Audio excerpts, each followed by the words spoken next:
Bismillahirrahmanirrahim. Assalamualaikum warahmatullahi wabarakatuh. Allahumma sholli ala sayyidina Muhammad wa ala ali sayyidina Muhammad. Alhamdulillah kita berjumpa lagi hari ini di pagi yang cerah. Kita jumpa lagi dalam channel Renungan di Bawah Naungan Al-Quran. Masih membahas tema besar yaitu kalimat thayyibah. Kali ini subtemanya adalah bagaimana para Nabi berkomunikasi dengan umatnya. Salah satunya mungkin nanti dialog Ibrahim dengan umatnya. Alhamdulillah Ustaz Husain dan Ustaz Hamzah sudah hadir di sini. Assalamualaikum Ustaz Husain, Ustaz Hamzah. Baik Iwan Lanat, kita mulai acara ini dengan membaca Al-Fatihah. A'udzu billahi minasy syaithanir rajim. Bismillahirrahmanirrahim. Alhamdulillahi rabbil alamin. Ar-Rahmanir Rahim. Maliki yaumiddin. Iyyaka na'budu wa iyyaka nasta'in.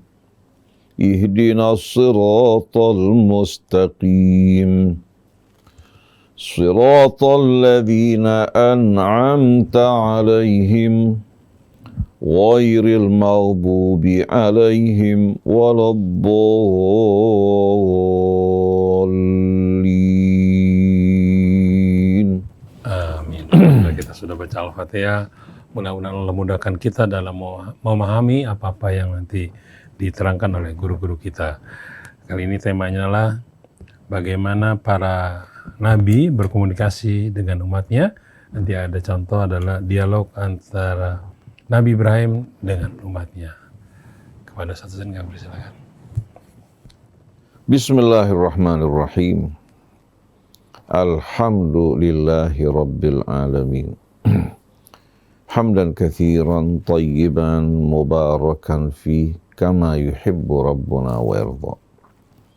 Allahumma salli wa sallim wa barik ala abdika wa rasulika sayyidina wa nabiyyina Muhammadin wa alihi wa sahbihi wa sallim. Subhanaka la ilma lana illa ma 'allamtana innaka antal alimul hakim. Wala haula wala quwwata illa billahil aliyyil azim.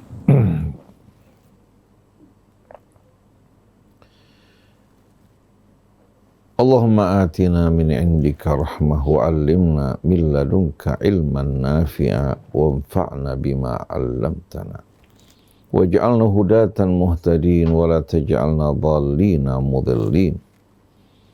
Rabbana zidna ilman wa alhiqna bis salihin waj'al lana lisana sidqin fil akhirin waj'alna min warathati jannatin na'im wa la tukhzina yawmaddin yawma la yanfa'u malun wa la banun illa man atallaha biqalbin salim. Amma ba'du. Ikhwan, akhwat, pendengar, pemirsa yang dirahmati Allah, Assalamullahi alaikum warahmatullahi wabarakatuh. Ustaz Hamzah bin Al-Attas yang menemani kita pada pagi hari ini bersama yang tak asing lagi Ustaz Muhammad Krisna bin Muhammad Ishaq. Atep dan seluruh kerabat kerja di studio, seluruh keluarga besar Radio Silaturahim, kaum muslimin dan muslimat, seluruh anak bangsa kita, Assalamullahi alaikum warahmatullahi wabarakatuh. Allah berfirman, Inna hadzal Qur'an yahdi lillati hiya aqwam. Sesungguhnya kitab suci Al-Quran ini yang diturunkan oleh Allah yang maha pemurah, yang maha pengasih, yang menciptakan seluruh alam semesta termasuk kita semua, membimbing menuju jalan yang lebih lurus, yang lebih indah, yang lebih ideal, yang akan mengantarkan manusia menuju keselamatan, kedamaian, dan juga kesuksesan baik dalam kehidupan dunia maupun kehidupan akhirat. Dakwah Islam ini yang begitu indah, yang membimbing menuju kehidupan yang lebih lurus. Juga disampaikan dengan cara yang elegan, dengan mempergunakan kalimah thayyibah, wasilah komunikasi yang terbaik, sesuai dengan perintah Allah kepada para nabi dan para rasulnya. Oleh karena itu, apabila para ulama, para da'i tidak menyampaikan risalah Allah yang begitu indah mulia dengan mempergunakan kalimah thayyibah, wasilah komunikasi yang dilakukan dan disampaikan oleh para nabi, berarti mereka tidak termasuk dalam golongan orang-orang yang menyampaikan amanat dan risalah Allah. Karena risalah ini indah mulia. Cara penyampaiannya pun langsung diajarkan oleh Allah. Melalui kisah dialog para nabi bersama umat mereka, kita dapat memahami bagaimana manhaj Islam dalam menyampaikan dakwahnya. Semoga ini dapat menjadi tuntunan, pegangan yang baik bagi kita semua dalam berkomunikasi bersama orang di sekeliling kita, apalagi terhadap keluarga kita. Mereka seharusnya yang mendampingi kita, yang hidup bersama kita, orang yang paling menikmati kalimah thayyibah yang keluar dari mulut kita, baik suami untuk istrinya, istri untuk suaminya, ayah untuk putra-putrinya, begitu pula seorang anak terhadap ayah ibunya. Pada kajian yang lalu, renungan yang lalu, bersama-sama kita telah mendengarkan bagaimana dialog yang indah melalui kalimah thayyibah yang dilakukan dan disampaikan oleh Ibrahim dalam mengingatkan dan mengajak orang tuanya. Sekarang kita beralih ke dalam dialog antar Ibrahim. Di samping bersama ayah, bersama umatnya, bagaimana Ibrahim dengan lemah lembut ya, mempergunakan kekuatan logika. Pertama, mengikuti logika mereka ya. Setelah itu, begitu mereka menemukan kesalahan mereka, menemukan jalan buntu, menemukan kegelapan, Ibrahim menunjukkan cahaya yang terang benderang yang menerangi kalbu mereka bila mereka mau menerima kebenaran.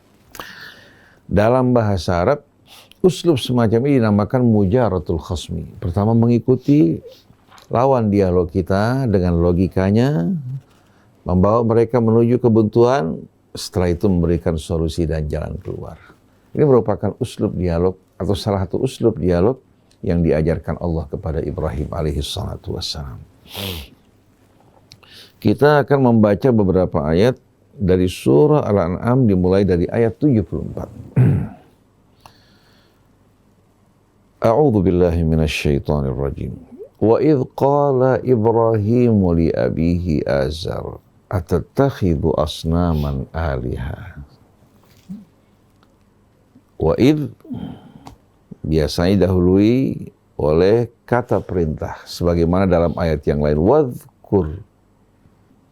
wadhkur fil kitabi Ibrahim innahu kana siddiqan nabiyya idh qala li abi. Di sini wa idh qala Ibrahim berarti wadhkur, terangkan wahai Rasulullah dengan sendirinya, bukan dongeng dan cerita, tapi fil kitab, melalui kitab yang Allah turunkan. Idh qala Ibrahimu li abihi Azar, ketika Ibrahim berkata kepada ayahnya yang bernama Azar. Di sini terdapat perbedaan pendapat. Ada yang mengatakan bahwa itu ayah kandungnya, ada yang mengatakan itu pamannya yang merawat Ibrahim. Tak penting bagi kita apakah itu ayah kandungnya ataukah itu pamannya. Yang penting kita melihat bagaimana Ibrahim menyampaikan dialog kepada ayahnya, kemudian juga kepada orang-orang di sekelilingnya. Atattakhidhu asnaman alihah. Wahai ayahanda, apakah patut, apakah pantas kamu menjadikan berhala-berhala sebagai Tuhan-Tuhan yang kamu sembah? Dan berhala-berhala ini merupakan buah dari ciptaan ayahnya dan teman-temannya. Mereka membuat berhala dengan tangan mereka, kemudian mereka jadikan sebagai Tuhan-Tuhan yang mereka sembah. Ibrahim mempertanyakan hal ini.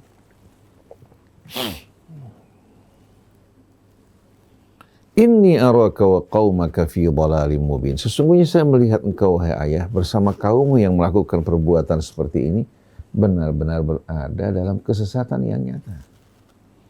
Kalau orang berada dalam kesesatan, bukan kita ucapkan selamat, tapi kita harus apa? Ingatkan, walaupun dengan kata-kata yang elegan. Karena kalau orang tersesat jalan, lalu kita aminkan, kita ucapkan selamat, dia akan semakin jauh dari mana? Kebenaran. Kalau seorang katakan ingin menuju ke Surabaya,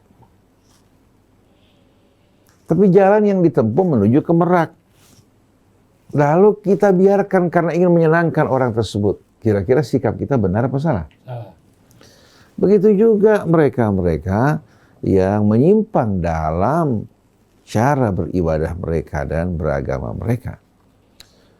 Kalau mereka berada dalam kesalahan, seharusnya kita ingatkan kesalahan mereka supaya mereka kembali kepada kebenaran demi keselamatan mereka.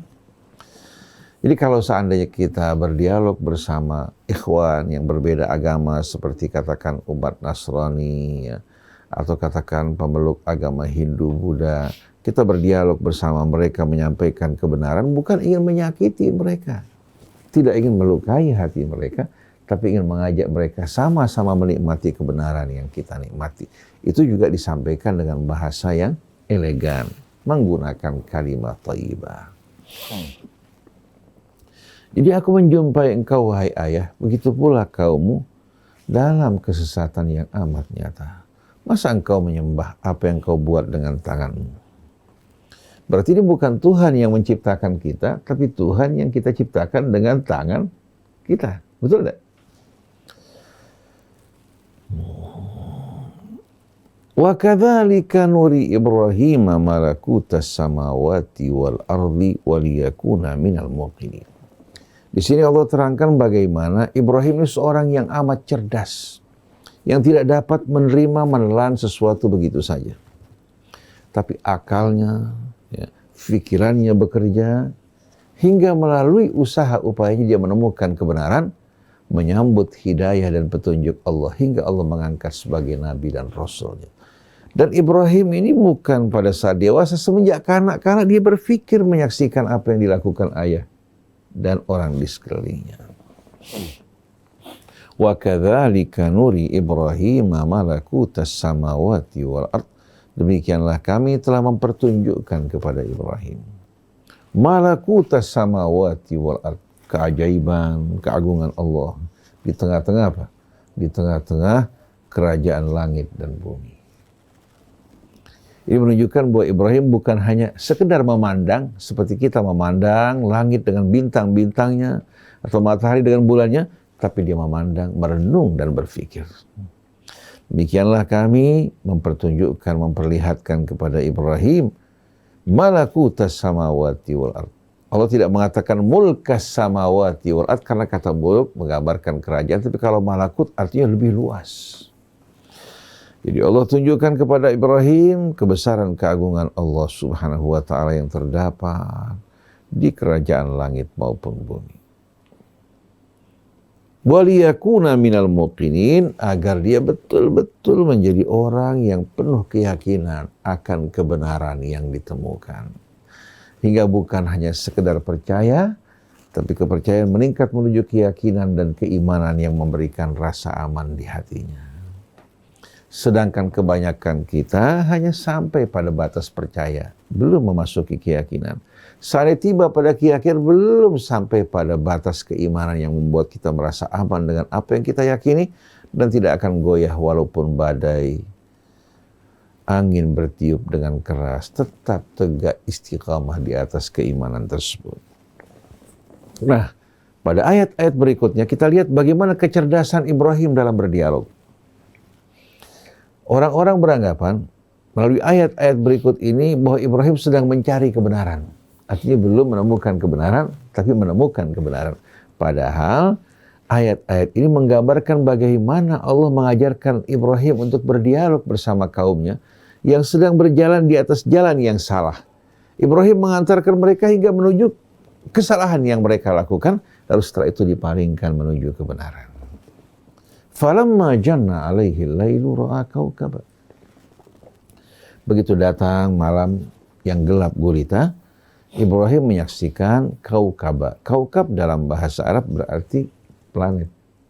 Kalau najmun berarti bintang. Jadi Ibrahim menyaksikan planet di malam hari. Planet apa kira-kira yang disaksikan terang benderang? Planet yang disaksikan oleh Ibrahim adalah Venus dan dikenal di tengah-tengah bangsa Arab dengan nama Thuraya. Kita biasanya menamakan bintang kejora atau bintang timur. Karena kebetulan dia berada di wilayah timur. Kita kalau berada katakan di tengah malam pukul 3 malam, jam 2, kita memandang ke arah timur, ya, kita akan temukan ada cahaya yang terang benderang.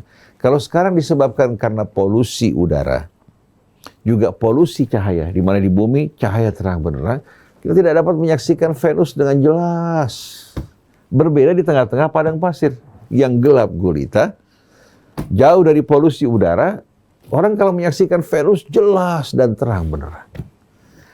Jadi yang membuat kita tidak dapat melihat bintang-bintang dengan jelas adalah polusi cahaya dan udara. Kalau seorang, ya, dia katakan dalam satu building yang gelap gulita, memandang keluar cahaya akan terlihat cahaya terang benderang. Tapi kalau dia nyalakan kamarnya, rumahnya, memandang keluar, yang terlihat tidak seperti pada saat gelap gulita. Nah, dikenal bahwasannya umat Nabi Allah Ibrahim, termasuk ayahnya, termasuk orang-orang yang menyembah Venus.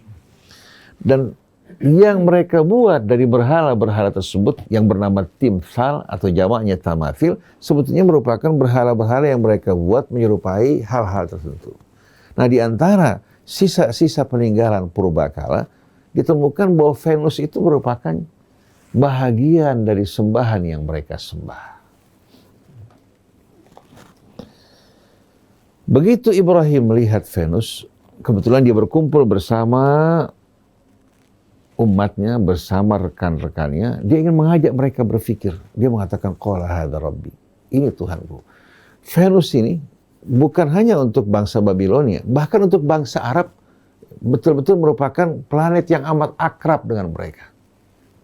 Sampai ada sebuah hadis, "Lau kana al-imanu fi Thuraya la akhadhahu unasun min Faris." Sebagai ungkapan, ya, bagaimana akrabnya Thuraya atau Venus dengan kehidupan mereka. Iya. Di antara bintang-bintang dia kelihatan jelas. Bahkan kalau pada saat dekat kelihatan begitu seperti kayak satelit yang dekat dengan kita. Qala hadza rabbi. Ibrahim langsung mengatakan kepada mereka, ini Tuhanku. Falamma afala qala la uhibbul afilin. Tapi begitu Venus tenggelam pagi hari, ya, dengan terbitnya matahari, Venus juga apa? Akan menghilang dari pandangan. Walaupun sebetulnya Venus tetap di tempatnya, tapi karena ada cahaya matahari yang lebih terang, Venusnya langsung apa? Tenggelam. Begitu sang Venus tenggelam, Ibrahim mengatakan, saya tidak menyukai Tuhan yang terbit dan tenggelam. Nah, pada saat dia tenggelam, siapa yang akan menjaga saya? Siapa yang akan merawat saya? Betul nggak? Jadi, begitu Venus menghilang, Ibrahim mengatakan, la uhibbul afilin. Artinya seharusnya kalau Tuhan itu selalu bersama kita, menemani kita, merawat kita, melindungi kita, ya, setiap saat. Akhirnya, mereka terbuka matanya. Nah, pada waktu berikutnya, falamma ra'al qamara bazighan qala hadza rabbi. Begitu dia menyaksikan bulan terbit, ternyata bulan terlihat lebih besar. Pada saat purnama kan lebih besar dibandingkan Venus. Dia mengatakan, ini Tuhanku. Tapi ternyata nasib bulan sama dengan Venus. Falamma afala qala la illam yahdini rabbi la akunanna minal qaumidh dhalin. Begitu tenggelam, ternyata kamu sama dengan Venus. Dia mengatakan, kalau Tuhanku, penciptaku, pengasuhku tidak memberikan hidayah padaku, niscaya aku akan tergolong dari orang-orang yang sesat. Masa Tuhan terbit tenggelam? Akhirnya datang fajar di pagi hari. Falamma ra'a asy-syamsa bazighatan qala hadza rabbi hadza akbar. Begitu dia menyaksikan matahari terbit terang benderang, dia mengatakan, ini baru Tuhanku, ini lebih besar lagi. Cahaya mengatasi bulan, mengatasi bintang-bintang dan lain sebagainya.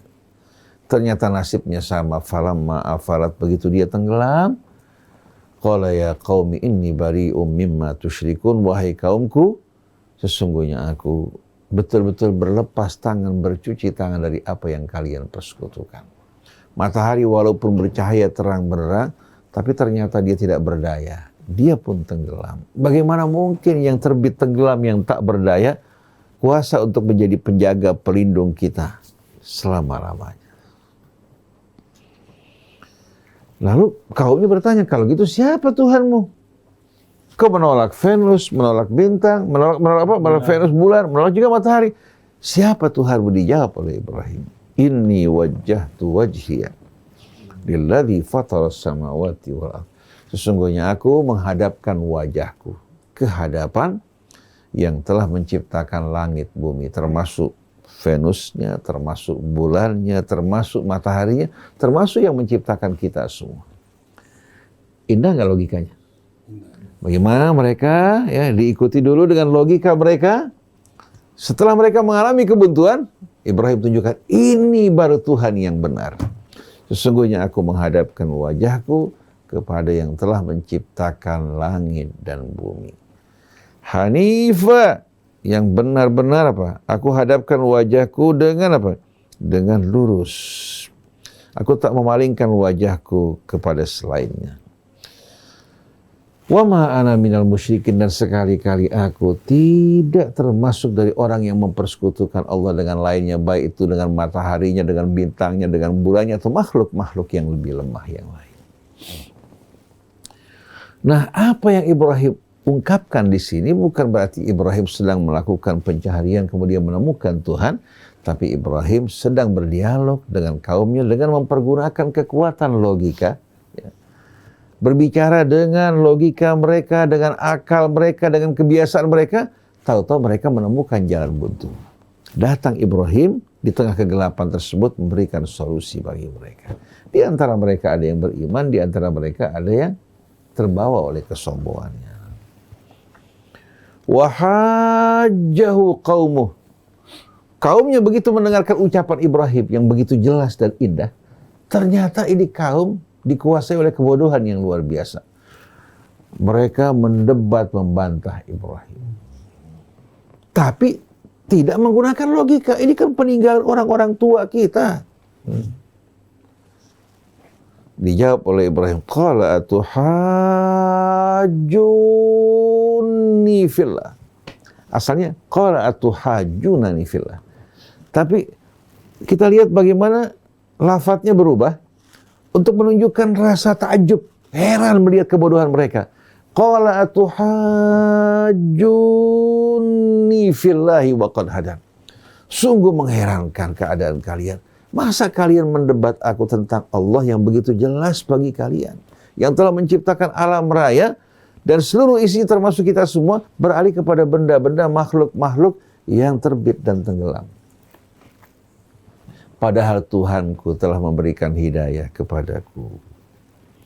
Wala akhafu ma tusyrikuna bihi illa an yasha'a rabbi syai'a. Dan aku tidak takut sedikit pun terhadap sekutu-sekutu yang kalian sembah dan persekutukan bersama Allah, kecuali bila Allah menghendaki aku dengan sesuatu. Semua kembali pada Allah. Kebaikanku, keburukan yang menimpa aku, semua dengan izin Allah. Dan selagi aku berpegang pada Allah, masa Allah akan mengecewakan aku? Wasi'a rabbi kulla syai'in ilman afala tatadhakkarun.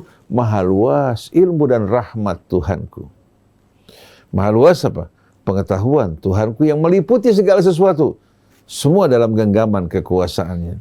Afala tatadhakkarun. Apa kalian tidak dapat belajar dari semua ini? Jadi kalau mereka mengancam Ibrahim dengan berbagai macam ancaman, semua dalam kekuasaan Allah, dalam ilmu Allah.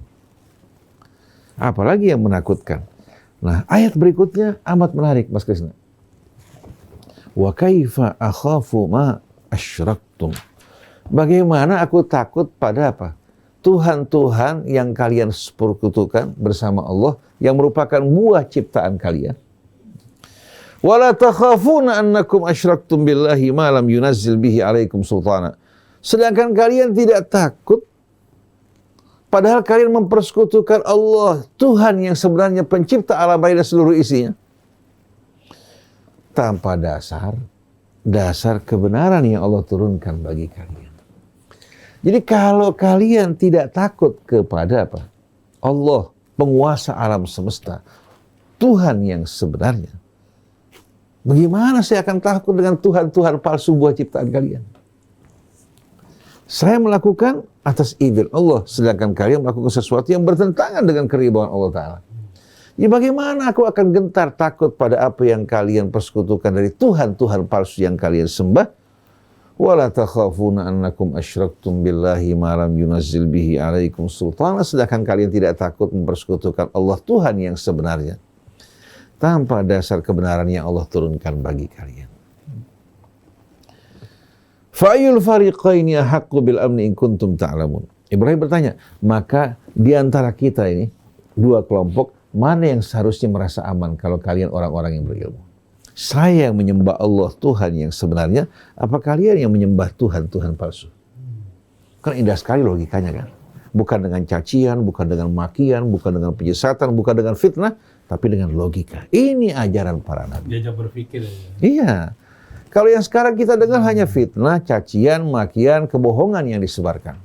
Apalagi dengan medsos saat ini, teknologi informasi yang luar biasa, bisa orang mengedit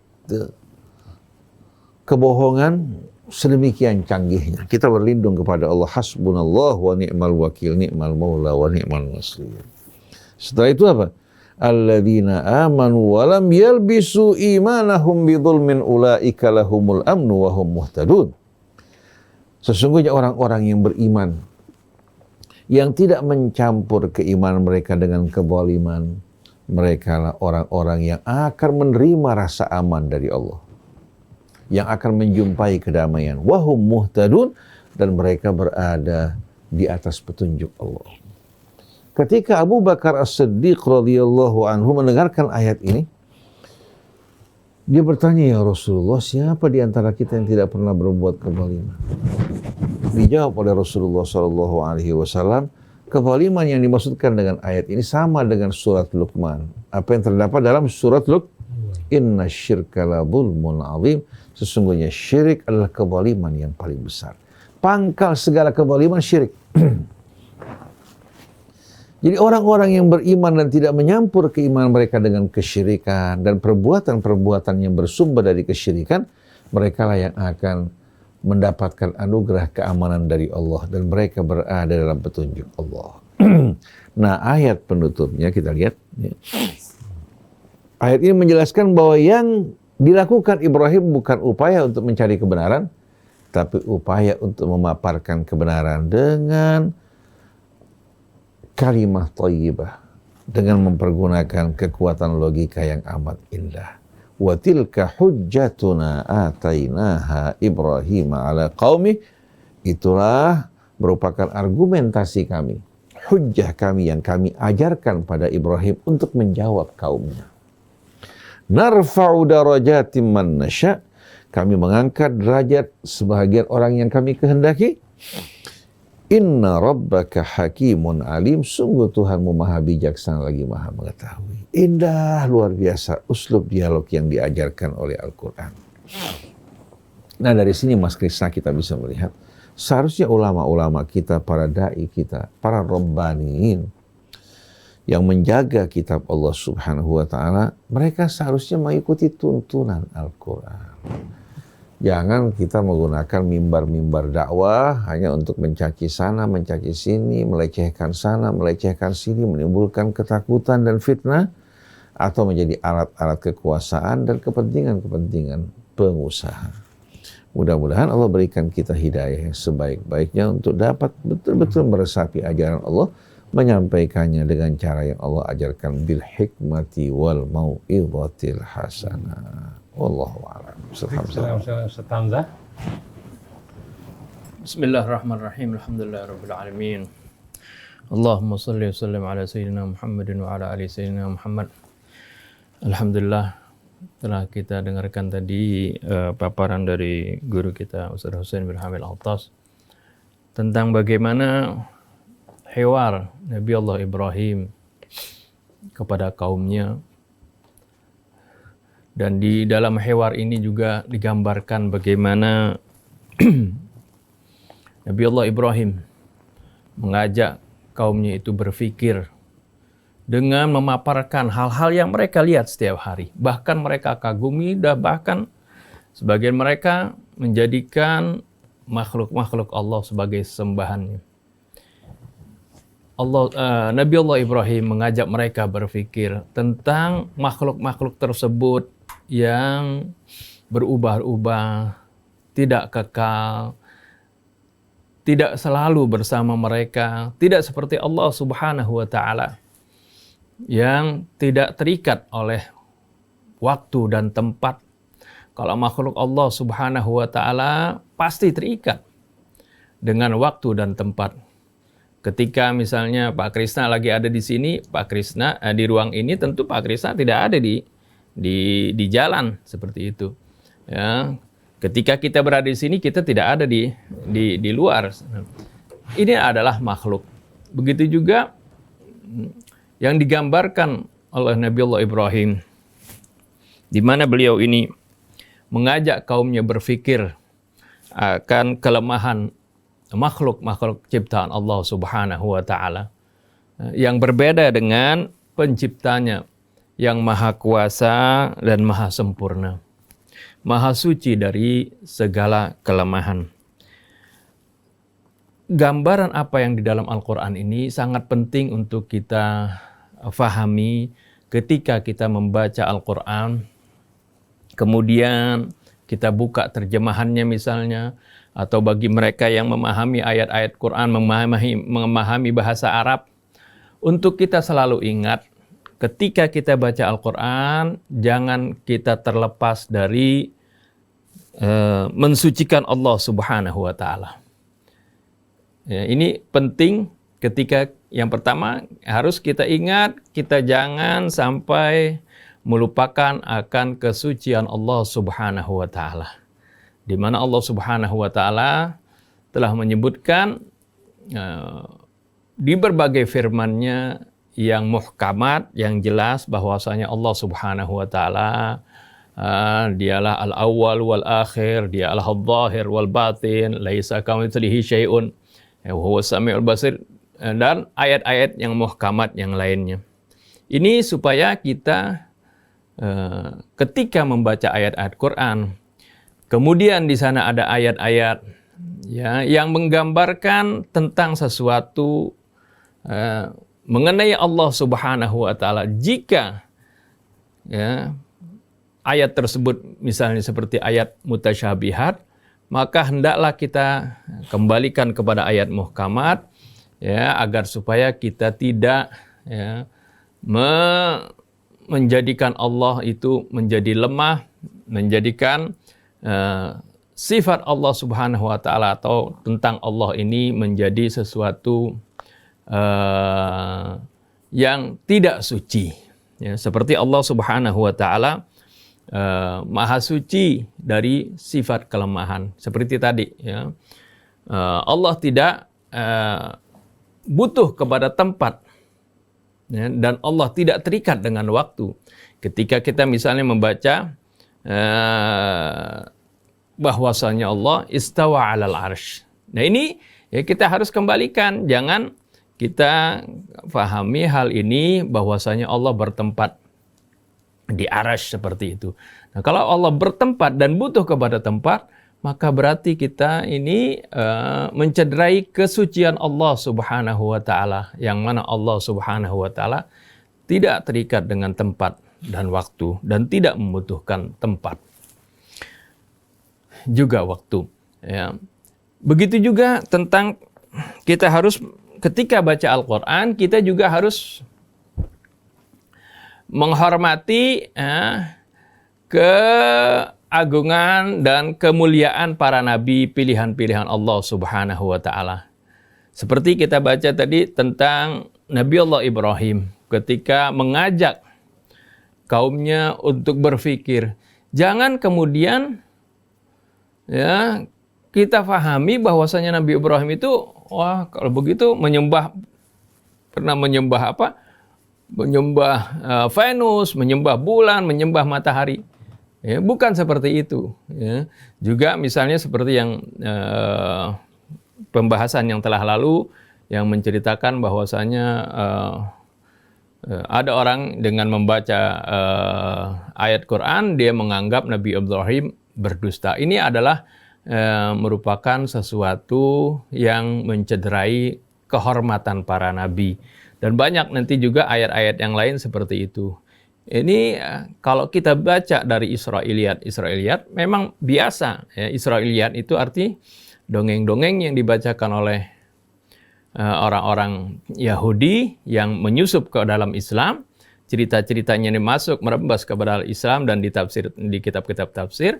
Ya memang orang-orang Yahudi itu ya bukan saja gemar mencederai ya, kehormatan para nabi mereka, bahkan mereka itu sampai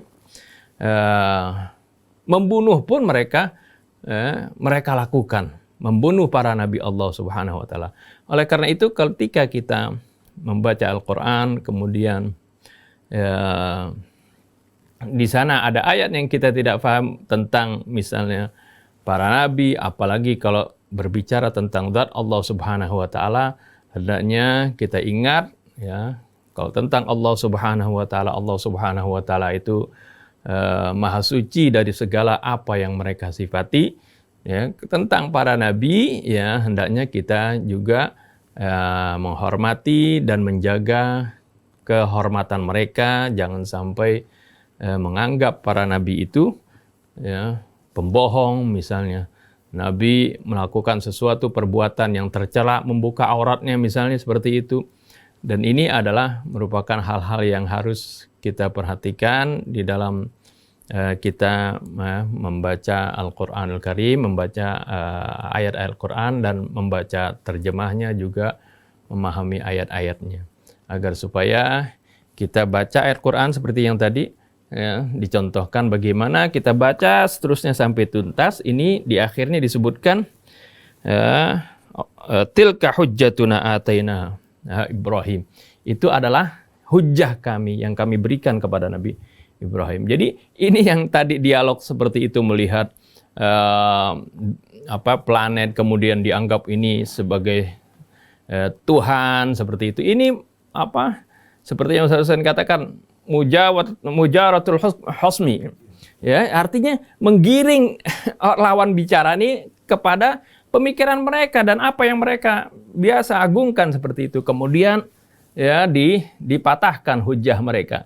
Ini jadi sama sekali bukan menceritakan bahwasanya Nabi Ibrahim ya asalnya ya, menyembah Venus, kemudian menyembah bulan, kemudian menyembah matahari.